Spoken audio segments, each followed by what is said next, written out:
Hi, I want to tell you about an exercise that I mentioned in the IDEA Academy course on rhetoric, which I think you will find incredibly helpful when you're trying to identify your purpose in what you're, well, in all sorts of things in your life, but in your writing particularly.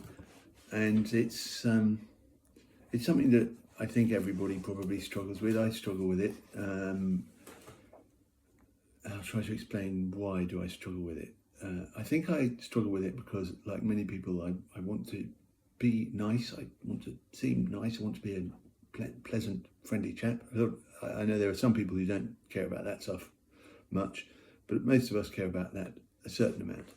So quite a lot of the time, what I'm thinking about is, what do I like? What do I care about? What do I want to put across? What do I believe in? What are all those wonderful, good things? And I focus on those, and those are good things to focus on, of course. I suppose I'm talking about the bright, sunny side of your values. However, they don't necessarily come across very well rhetorically. And when I talk about rhetoric, by the way, in case you don't already know, I'm not talking about it as an evil thing. Rhetoric is a discipline. It's a thing that we all use, whether we like it or not. It's a way of expressing oneself, and if you know a bit more about rhetoric, then you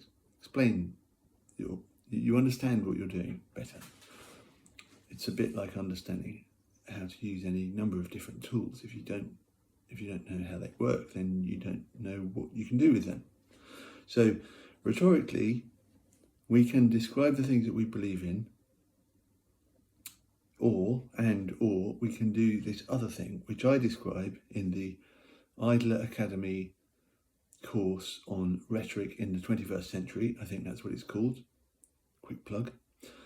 I talk about finding your rhetorical enemy.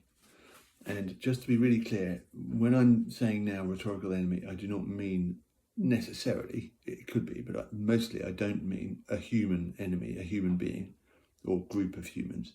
I'm talking about the thing that you're up against, the thing that you need to dismantle, that you need to break down or to reject, or to show people is a fraud or a paper tiger. So what is the thing that you oppose? What do you fiercely oppose? And as I said earlier, perhaps because of my personality, a bit on the people-pleasing side, a bit, I tend to focus on the nice stuff, the positive. So I don't instinctively find it easy to think about, what do I stand against? What do I hate? What am I set against? What do I stand against fiercely? So anyway, I did an exercise the other day because I had made this course for the IDEA Academy. I thought I will try what I can to see what do I stand against? What do I fiercely oppose? And quick preview, I've written it all down here. And just because this is rhetoric for the 21st century, I wanted to try to make sure that people understand that I'm aware of the upside and the downside of things like AI. I'm interested in AI. I don't like it very much. Wish it had never been invented, but it's here, so I want to try it and see what it's like. And so I thought, how can I use AI as a tool to work out what I stand against? So very simply, I saved quite a lot of stuff that I've amassed over the years about the things that I've done, the books that I've published, the key bits of work that I do, the background in journalism, the art that I create now, my having had a breakdown and doing public talks about that. Anyway, I took loads of this stuff, my kind of like a big messy, as it were, CV, but not written as a CV, just loads of stuff. And I fed it in the form of a PDF. If you've never done this, you probably need to save it as a PDF, not a Word document or some other thing, just save a PDF. I fed all of that material into an AI, and I asked it to outline what it thinks I stand for. I did a reasonable job of that.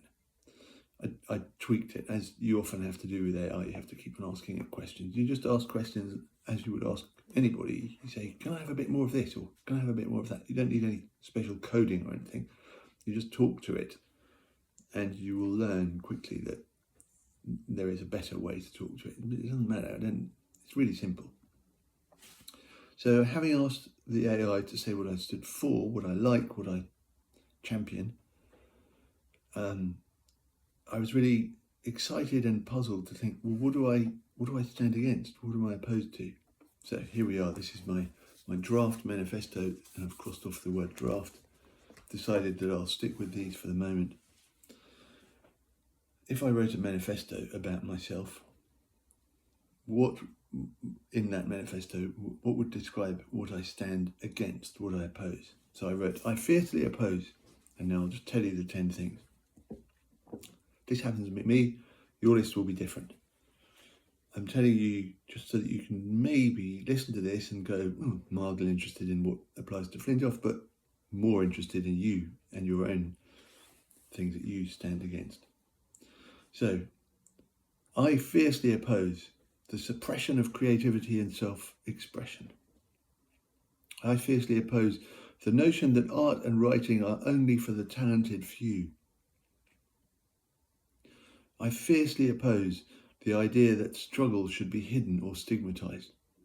Now, actually, technically, the AI came up with, I fiercely oppose the idea that mental health struggles should be hidden or stigmatized. But it's not just mental health. I think that's another little niche silo thing. I think all struggles deserve to be allowed to be seen and shouldn't be stigmatized.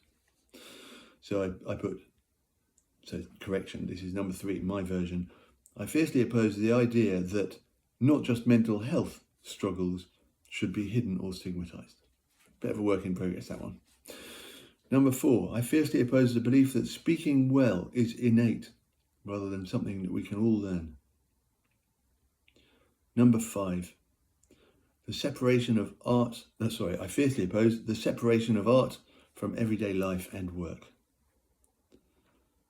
I fiercely oppose, this one really important, don't know why, but maybe that tells you something. I fiercely oppose the devaluation and misuse of storytelling in personal and professional life. This one also really felt very important to me. I fiercely oppose the rigid categorization of creative pursuits into separate disciplines. I guess that's particularly raw and painful for me, because I really want to do art, and I really want to do public speaking, and I really want to be a writer, and I do those things, and I am doing those things, and I'm always judging myself for not being clearly one thing.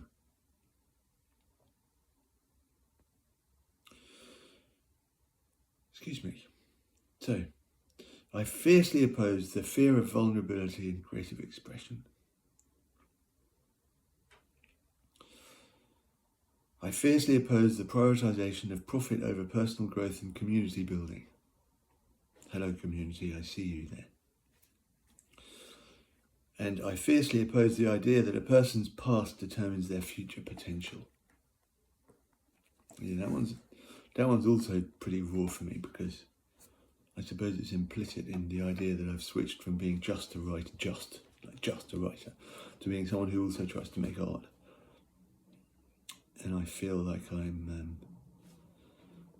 all that imposter stuff. How can I call myself an artist?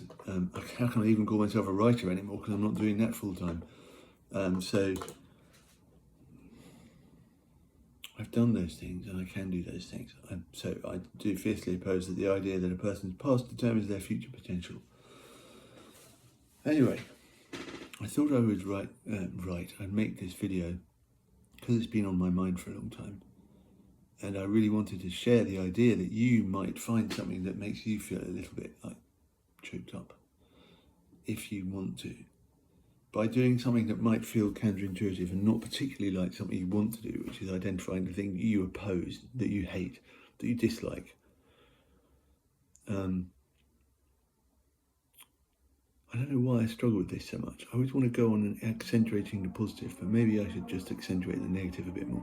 I remember when Barack Obama was elected, there was a really interesting piece of research that they ran tests on fundraising emails. They did lots of different headlines in the subject line for the fundraising. We think of Obama now anyway as someone who, whether you like him or not, his message was all about hope and so on. But actually, at the time, the email subject lines that got the most effect, the most impact, were the ones that worried the potential reader, the people on the email list, the ones that said, if we don't do this, then all hell's going to break out. That kind of anxiety-inducing headline did do better than just going on about hope. So I don't know why we remember the hope so much. I don't know why someone like me, maybe like you, I don't know, finds it more comfortable and easy to accentuate the positive. Thanks for watching. I really recommend the Idler Academy. I like my course on rhetoric. I seem to get a lot of very positive comments about another course I did on writing generally, which includes something about rhetoric. So I recommend that. And if you join the Idler Academy, you get both of those courses. But I've got to say, there are a huge number of other really good courses too. So my goodness, why don't you sign up for those? Thanks for watching. I'll stop now.